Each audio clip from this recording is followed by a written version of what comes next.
If 100 patient with pneumonia present to a clinic, what percentage would be correctly diagnosed based on the stethoscope examination?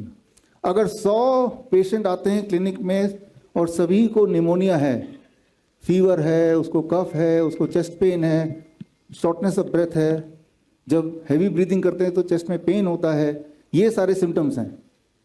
तो इन symptom के साथ 100 के 100 patient को pneumonia है और doctor को स्टेथोस्कोप थमा दिया जाता है, उसको होता ही है कि ये स्टेथोस्कोप के बेसिस पर आप जांच करके बताओ कि इन 100 में से कितने परसेंट को pneumonia based on the stethoscope.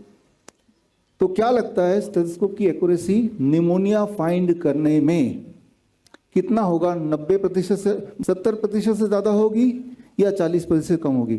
अच्छा, अगर 100 निमोनिया के पेशेंट हो और कॉइन टॉस से हमें डायग्नोस करना है इनमें से कौन सा निमोनिया का पेशेंट है कि नहीं, असली में 100 के 100 हैं, तो एक्यूरेसी कितनी होगी? हाँ, तो इसका तो 50% तय है। अब इसकी जगह पे मैं स्टेथोस्कोप को यूज करूंगा to diagnose the same thing इस कॉन्टेक्स्ट में। तो आपके हाथ में क्विज पेपर है, आपने आंसर लिख दिया, टिक कर दिया। अब जिन्होंने टिक किया उनमें से देखते हैं पहले कौन हाथ खड़ा करता है। 3 लोग यहाँ पे, हालांकि बहुत लोगों ने हाथ रेस किया, मैं ये भी देख रहा हूँ सबसे पहले कौन हाथ रेस करता है।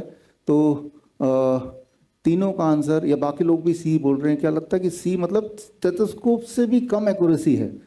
मतलब 2 डॉक्टर खड़े हैं, एक के पास स्टेथोस्कोप है, एक के पास कॉइन है, और दोनों अपने अपने तरीके से डायग्नोस कर रहे हैं। आप ये बोलना चाह रहे हैं कि जिसने स्टेथोस्कोप से डायग्नोस किया उसका 40% है, इसका तो स्टैंडर्ड 50 ही रहेगा, यही बोलना चाह रहे हैं, राइट?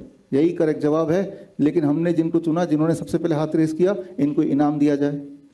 ये जो निमोनिया की हम बात कर रहे हैं, ये एविडेंस साथ में मैं दिखाता जा रहा हूँ। ये 2020 का स्टडी है और ये स्टडी से ये पता चलता है कि ऑस्कल्टेशन फॉर लंग्स, उसका जो एक्यूरेसी है 40% से भी कम है। तो आपका आंसर सी है यहाँ पे, ठीक है ना?